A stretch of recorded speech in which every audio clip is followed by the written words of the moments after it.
sebagai tinta, daun-daun dijadikan sebagai kertas, dan ranting-ranting kayu dijadikan sebagai pena untuk menghitung daripada nikmat Allah Subhanahu wa Ta'ala, maka habislah seluruh air laut dijadikan sebagai tinta, bahkan dilipat gandakan sampai 3 kali lipat, kata ulama kita. Habislah daun-daun dijadikan sebagai kertas, habislah daripada tangkai-tangkai kayu dijadikan sebagai pena. Namun nikmat Allah Subhanahu wa Ta'ala belum habis kita tulis. Wa in ta'udu nikmatallahi la tuhsuha. Seandainya kau ingin menghitung nikmat kata Allah, maka kamu tidak akan mampu menghitungnya. Namun hadirin oleh Allah Subhanahu wa Ta'ala tidak mengharap dari kita untuk membayarnya,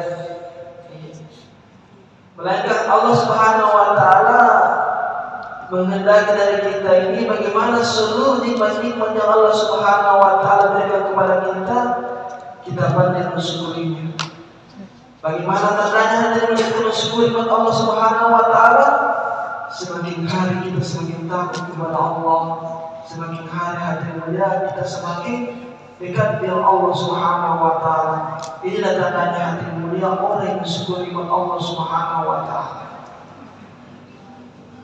Hadirin mulia ya Allah Subhanahu wa Ta'ala Al-Khaliq yang menciptakan kita, dialah Allah Subhanahu wa Ta'ala Al-Malik yang memelihara kita, dan dialah Allah Subhanahu wa Ta'ala hadirin mulia Ar-Rasyid yang memberikan rezeki kepada kita. Selain daripada Allah hadirin mulia, semuanya diciptakan oleh Allah, dipelihara oleh Allah, dan diberikan rezeki oleh Allah Subhanahu wa Ta'ala. Bahkan hadirin mulia, seluruh makhluk hadirin mulia bisa hidup karena dihidupkan oleh Allah, dan suatu saat dimati karena dimatikan oleh Allah Subhanahu wa Ta'ala. Suasana dan keadaan hadirin mulia yang telah lalu, suasana yang sekarang, dan suasana yang akan datang, semua dalam genggaman Allah Subhanahu wa Ta'ala, semua dalam kekuasaan Allah Subhanahu wa Ta'ala. Tidak akan jatuh satu helai daun dari tangkainya dari pohon kecuali seperti Allah. Tidak akan bergeser satu butir pasir di padang pasir. Tidak akan bergeser satu butir batu yang ada di lautan, kecuali semuanya hadirin mulia atas perintah Allah Subhanahu wa Ta'ala. Bahkan hadirin mulia, berjalannya satu ekor semut yang hitam di atas batu yang hitam, di malam gelap gulita, di dalam gua yang gelap, maka sampai tersebut ini hadirin mulia dilihat oleh Allah, diketahui oleh Allah, didengarkan kakinya oleh Allah. Bahkan hadirin mulia diberikan rezeki oleh Allah Subhanahu wa Ta'ala. Dia Allah Subhanahu wa Ta'ala hadirin mulia As-Sami' yang maha mendengar seluruh bentuk ucapan hadirin mulia. Meskipun kita berbeda-beda bahasa hadirin mulia, berbicara dan sama-sama hadirin mulia dengan waktu yang sama, maka Allah Subhanahu wa Ta'ala mendengar kita punya ucapan. Begitu banyak bahasa hadirin di permukaan dunia ini. Kita saja di Makassar ini hadirin ada berapa bahasa? Semuanya berbicara hadirin dengan waktu yang sama. Allah Subhanahu wa Ta'ala mendengar dan mengetahui apa yang dibicarakan. Kalau kita di manusia hadirin terbatas, kita punya pendengaran. Kalau ada satu kita tidak orang baru berbicara dengan waktu yang sama, ternyata yang mana kita menjawab, maka kita tidak bisa mendengar dengan seksama hadirin mulia. Maka keterbatasan kita. Tapi Allah Subhanahu wa Ta'ala mana mendengar hadirin mulia. Langkah kakinya saya saat pada semua hadirin mulia dalam bulan belantara ini semua didengar oleh Allah Ta'ala. Tak satu hadirin mulia makhluk yang ada di dalam lapisan tanah ke bawah hadirin mulia kecuali semua itu dalam pengetahuan Allah Subhanahu wa Ta'ala. Tak satu makhluk hadirin mulia yang ada di lapisan di langit hadirin mulia kecuali semua ini berada dalam kekuasaan Allah Subhanahu wa Ta'ala yang diketahui oleh Allah Subhanahu wa Ta'ala. Allah Al-Alim, Allah yang Maha mengetahui. Allah Allah Basir, Allah yang Maha melihat. Kalau kita punya pandangan hati bukan terbatas. Kalau sudah di balik gunung, kita sudah melihat apa yang di sebelahnya hadir. Kalau sudah di balik tembok, kita sudah tidak mengetahui apa yang di balik tembok hadir. Dan Allah Ta'ala Maha mengetahui. Bahkan hadir mulia, yang akan di belakang tembok, di belakang gunung, sedangkan apa-apa yang terbetik di dalam hati kita hadir mulia ini diketahui oleh Allah Subhanahu Wa Ta'ala. Betul ya Allah. Maka hadir mulia, tidak ada yang pantas dipuji melainkan hanya Allah. Tidak ada yang pantas kita tempat meminta kecuali hanya kepada Allah. Tidak ada tempat untuk bisa berharap hadir mulia kecuali hanya kepada Allah. Tidak ada tempat yang sering kita takut kecuali hanya kepada Allah. Kenapa hadir mulia? Pada dalam hati ada harapan, ada cinta, ada sandaran hati kecuali hanya kepada Allah. Hadir mulia, ujungnya kita akan kecewa. Akan kecewa hadir mulia. Karena kenapa itu seluruh makhluk ini hadir mulia? Hati-hatinya berada dengan Allah Subhanahu Wa Ta'ala. Maka manusia yang hadir mulia dikatakan dalam sehari dia punya hati berputar sampai 70 kali berbolak-balik hadir mulia. Maka hati manusia yang hadir mulia semua dalam genggaman Allah Subhanahu Wa Ta'ala. Makanya hadir mulia kita belajar bagaimana semakin hari ini hadir mulia taruh hati kita ini hanya kepada Allah. Sandar hati kita hanya kepada Allah. Sehingga hadir mulia ketika ada masalah kembali hanya kepada Allah Subhanahu Wa Ta'ala. Dan inilah Allah Ta'ala kehendaki. Seperti hadir mulia setiap hari kita sholat fardu 5 waktu. Ini minimal hadir mulia 17 kali kita mohon kepada Allah. Iyyaka na'budu wa iyyaka nasta'in. Hanya kepada Allah kita menyembah dan hanya kepada Allah kita meminta pertolongan.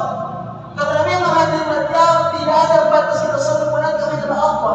Dan tidak ada tempat kita meminta pertolongan hadir mulia hanya kepada Allah. Beginilah kira-kira para sahabat hadir mulia. Kenapa sahabat-sahabat Nabi hadir mulia senantiasa ditolong oleh Allah Subhanahu Wa Ta'ala? Karena sadar hati betul-betul hanya kepada Allah. Dikatakan ketika perang Badar hadir mulia, itu sahabat kurang lebih 313 orang saja. Orang kafir 1000 orang. Kemudian lengkap dengan persenjataan dan kendaraannya. Ini sahabat hadir mulia kalau kita sadar yang punya kuda itu cuma 8 ekor. Kemudian dia punya pedang ini tidak cukup sehingga banyak sahabat ini yang memakai daripada beberapa kurma. Tapi apa yang terjadi hadir mulia? Karena sahabat ini tidak yakin dengan jumlah, tidak yakin dengan persenjataan, betul-betul hatinya hanya ta'alum kepada Allah. Apa yang Allah Subhanahu Wa Ta'ala tampakkan pertolongannya hadir mulia. Dikatakan di ulama kita itu beberapa kurma masih di belakang hadir, belum sampai ke depan sudah 8 orang, 9 orang sudah meninggal, sudah mati orang kafir. Bahkan Allah Ta'ala kirim 5.000 malaikat hadir mulia untuk membantu sahabat. Kenapa hadir mulia? Karena sahabat ini imannya sempurna kepada Allah Subhanahu Wa Ta'ala. Jadi hadir mulia sifat orang-orang beriman hadir mulia. Dia tidak terkesan dengan apa-apa yang nampak dalam matanya, di depan matanya. Tapi dia terkesan dengan perintah Allah Subhanahu Wa Ta'ala. Begitu juga hadir mulia. Sunnah Rasulullah SAW. Ini sangat penting kita hidupkan hadir mulia. Karena kenapa hadir mulia? Di balik sunnah ini ada kejayaan, ada kebahagiaan, ada kesuksesan. Bagaimana kita dengar hadir mulia senantiasa baca, senantiasa kita dengarkan sahabat ketika perang Uhud. Rasulullah Sallallahu Alaihi Wasallam hadir memberitakan kepada sahabatnya, wahai sahabatku, kamu berjaga di bukit ini, jangan tinggalkan di bukit sebelum ada perintah dari saya. Nah, tapi hadirnya ketika orang-orang kafir sudah kocar-kacir, sudah dikalahkan oleh orang-orang Islam, maka ini orang-orang kafir ada yang dalam perang hadir mulia. Maka sahabat yang lain ini penjaga bukit mengatakan, saat ini kita mengambil daripada harta ghanimah, rampasan perang. Karena orang-orang kafir sudah lari. Maka diingatkan sama teman-teman yang lain, sahabat-sahabat yang lain, wahai sahabat, jangan tinggalkan di bukit. Rasulullah berpesan, jangan tinggalkan bukit ini sebelum ada apa-apa dari saya. Tapi sahabat yang lain katakan, mungkin Quran sudah selesai, maka tidak apa-apa kita bubar. Maka dia datang mengambil ghanimah. Apa yang terjadi? Kemudian pada saat itu Khalid bin Walid yang jadi panglima perang melihat daripada bukit yang mestinya dijaga itu kosong, dia menyerang dari belakang. Apa yang terjadi? Hadirin 70 sahabat besar mati di medan Uhud. Hadirin mulia. Inilah keadaan ulama kita, hadirin mulia. Pentingnya daripada kehidupan sunnah Rasulullah SAW dalam kehidupan kita, hadirin mulia. Sahabat hadirin mulia, karena melanggar daripada perintah Rasulullah SAW, hadirin mulia, apa yang terjadi, hadirin mulia? Dia digalakkan oleh orang-orang kafir. Padahal pada mulanya sudah menang. Dan karena ada sedikit daripada anjuran Rasulullah tinggalkan, hadirin mulia, digalakkan oleh orang-orang kafir. Maka ini membuktikan, hadirin mulia, bahwa kejayaan kita, kesuksesan kita, kebahagiaan kita ini ketika kita mengikuti daripada kehidupan Rasulullah SAW. Kalau kita mencari kejayaan daripada sunnah Nabi, hadirin mulia, maka ujungnya kita akan tersesat. Dan inilah bukti, hadirin mulia, kita cinta kepada Allah dan Rasulnya. Banyak orang sekarang mengaku cinta kepada Rasulnya, hadirin mulia, tidak ada pembuktian. Maka Rasulullah SAW, Allah Subhanahu wa taala berfirman, "Qul in kuntum tuhibbunallah." Katakanlah Muhammad, jika engkau benar-benar cinta kepada Allah, fattabi'uni, ikutilah aku, ikutilah Rasulullah. Yuhibbukumullah. Kalau kamu ikuti Rasulullah, maka Allah Subhanahu wa taala akan cinta kepada kamu.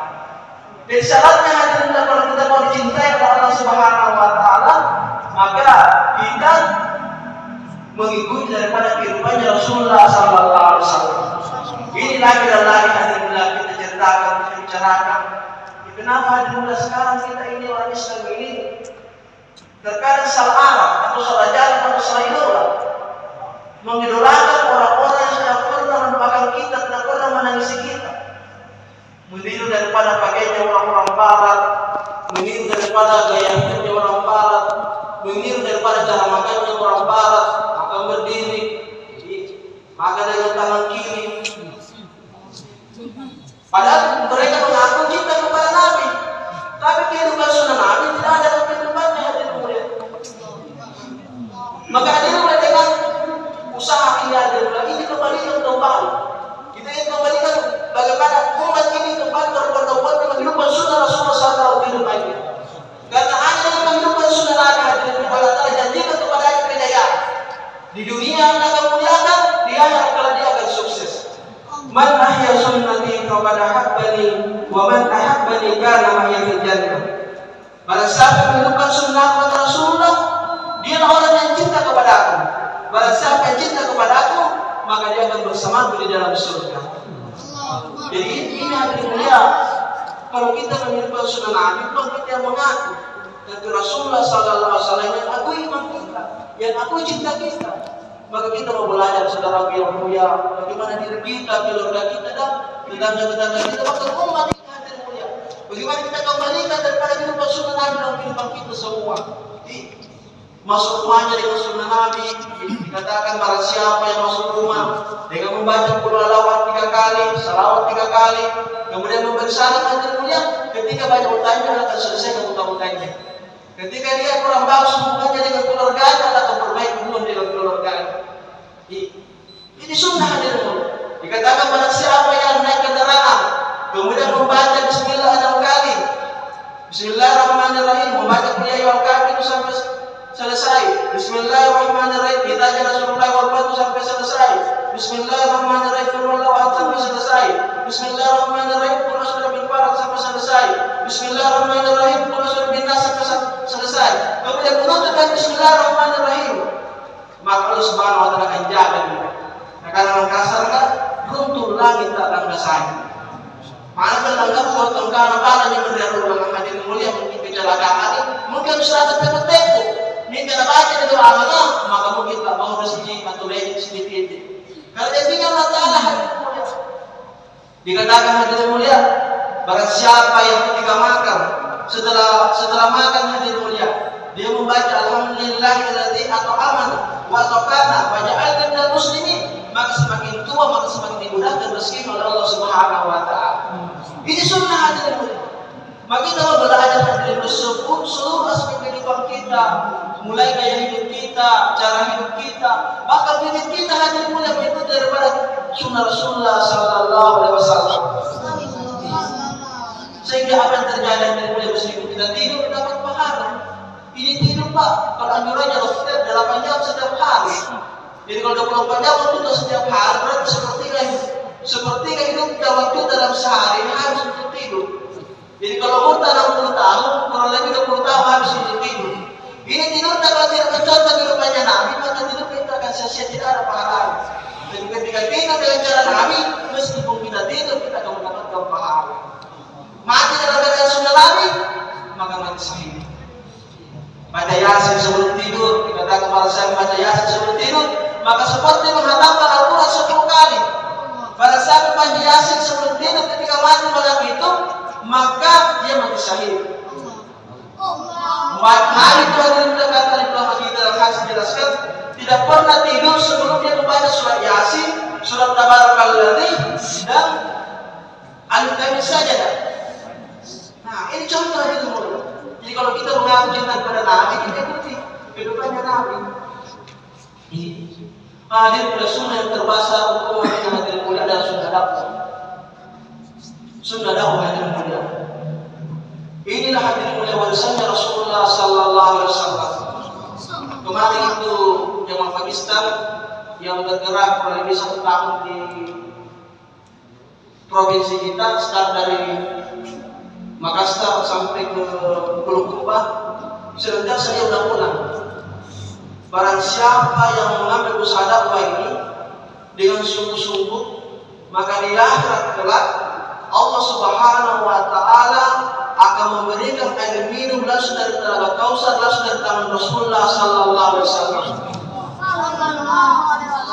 Dia katakan lagi hadirin mulia, barang siapa yang ambil usaha Nabi ini, maka dia akhirat kelak dia akan sederajat dengan kursinya daripada Nabi Bani Israil. Cuma yang membedakan kursi kita dengan Nabi Bani Israil, di kursi kenabian Bani Israil ada stempel kenabian. Umat yang sama, umat yang Rasulullah SAW berdakwah tidak ada stempel kenabian. Itu membedakan kita. Jadi katanya daripada jamaah Pakistan. Kemudian hadirin mulia, orang yang membuat dakwah melanjutkan kerjanya Nabi, usahanya Nabi ini, maka doanya akan mustajab sebagaimana doa daripada Nabi Bani Israil. Kemudian hadirin mulia, orang yang berusaha dakwah hadirin mulia di akhirat kelak, Allah Subhanahu wa taala akan memberikan bidadari paling sedikit 25 juta bidadari. Maka dikatakan ada yang mengatakan 49 juta bidadari. Allah Subhanahu wa taala akan memberikan hadiah surga yang terbuat dari mutiara, yang terbuat dari marjan dan yakut. Yang ketika kita di dalam kita akan bisa melihat keluar, ketika kita di luar bisa melihat ke dalam. Dikatakan itu istana hadirin mulia. Di surga itu mempunyai daripada 70 kamar. Dan setiap kamar mempunyai daripada 70 ranjang. Dan setiap ranjang hadirin mulia mempunyai daripada 70 wanita. Dan setiap ini satu bidadari. Ini untuk orang-orang hadirin mulia yang memperjuangkan agama Allah Subhanahu wa taala. Maka hadirin Allah Subhanahu wa taala, kerja yang Allah Subhanahu wa taala telah berikan kepada kita dari pusat, kerja besar, kerja mulia, kerja nabi-nabi. Sehingga kata di ulama kita, tidak ada lagi kerja yang lebih besar daripada kerja dakwah ini. Seandainya ada kerja yang lebih besar daripada kerja dakwah ini, maka sudah pasti dan pasti Allah Ta'ala akan berikan kepada nabi-nabi. Tapi tidak ada hadirin mulia. Nabi Nuh alaihissalam hadirin mulia pandai membuat kapal. Tapi sekali-kali Allah Ta'ala tidak pernah perintahkan kepada Nabi Nuh untuk mengajarkan kaumnya untuk pandai membuat kapal. Mereka apa yang disampaikan? Ya qaumi qulu la ilaha illallah tuflihu.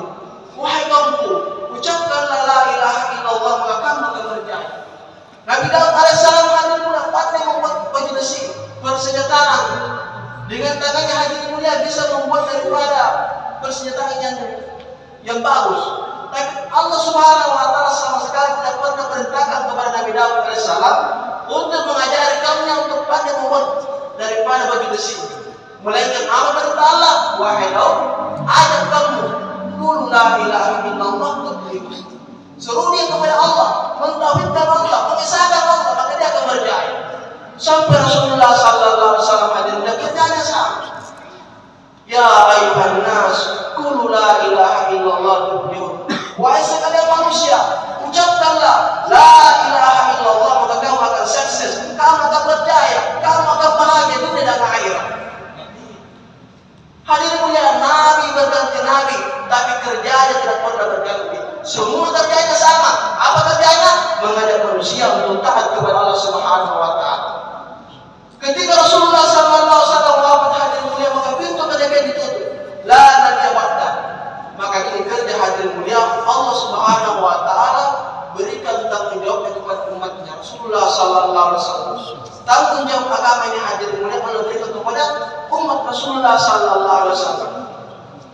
Kalau kita berpikir hadirin mulia, Nabi-Nabi terdahulu sedikit pengikutnya. Dia punya wilayah kerja cuma kecil. Tapi sebab Nabi Nuh, kenapa umurnya sampai ribuan tahun? Dakwahnya sampai 950 tahun. Padahal sedikit pengikutnya, sedikit kaumnya, sedikit manusia pada saat itu. Tapi kenapa dakwahnya lama sekali, 950 tahun? Begitu juga hadirin mulia, Nabi Lut, Nabi Isa, panjang-panjang umurnya. Rasulullah sallallahu alaihi wasallam hadirin mulia, Allah Subhanahu wa taala utus untuk seluruh manusia, untuk seluruh alam. Mulai daripada Nabi diangkat sebagai Nabi hadirin mulia sampai manusia yang terakhir, sampai hari kiamat, itu umatnya Rasulullah sallallahu alaihi wasallam. Tapi timbul pertanyaan, kenapa Nabi dikatakan umat akhir zaman, punya wilayah kerja seluruh dunia, kemudian dia punya pengikut sampai kiamat? Kenapa dia cuma 60 tahun? Seharusnya umatnya harus dipanjang-panjangkan, karena banyak pengikutnya, banyak umatnya, harus dikasih umur yang panjang. Tapi kenapa umurnya cuma 63 tahun? Jawabannya hadirin mulia, karena kerja kenabian ini Allah Subhanahu wa taala kembangkan kepada umat Rasulullah sallallahu alaihi wasallam. Siapa dia hadirin mulia yang mengaku dirinya orang beriman, ada kalimat la ilaha illallah Muhammadur Rasulullah di hatinya, maka tanggung jawab agama ini ada di pundak-pundak kita semua. Kuntum khaira ummatin ukhrijat lin-nas. Kalian adalah umat yang terbaik yang dilahirkan untuk seluruh manusia, bukan cuma yang Papua saja, bukan cuma Indonesia saja, tapi seluruh alam hadirin mulia. Kamu adalah umat yang terbaik yang dilahirkan untuk seluruh manusia. Apa kerja kita hadirin mulia sehingga kita dikatakan umat yang terbaik? Kerja kita hadirin mulia, lanjut ayat, ta'muruna bil ma'ruf, mengajak kepada kebaikan, wa tanhauna 'anil munkar, mencegah kepada kemungkaran, wa tu'minuna billah, dan beriman kepada Allah. Jadi syaratnya hadirin mulia supaya kita menjadi umat yang terbaik, maka kita mengajak kepada kebaikan dan mencegah daripada kemungkaran dan beriman kepada Allah. Jadi mulia saat mulia hadirin mulia, kalau dia mau ambil kerja ini hadirin mulia, maka Allah nantinya sebagai umat yang terbaik. Tapi kalau kita tidak mau ambil kerja ini hadirin mulia, maka kita termasuk golongan ini. Karena persyaratannya ini umat sebagai umat yang terbaik, mengajak kepada kebaikan dan mencegah daripada kemungkaran. Maka mari semua teman-teman yang mulia Subhanahu wa taala, Bapak sahabat kami kalian ini menyembah Nabi itu sallallahu alaihi wasallam. Kalian usahanya Rasulullah sallallahu alaihi wasallam.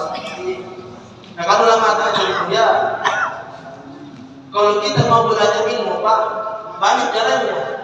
Dengan membuat kajian, masuk di perguruan tinggi, masuk di pesantren, kalau kita mau belajar ilmu.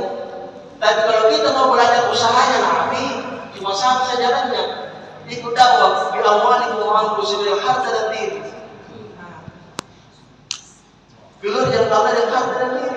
Dan inilah hadirin mulia jalan yang pernah ditempuh Nabi dan sahabat.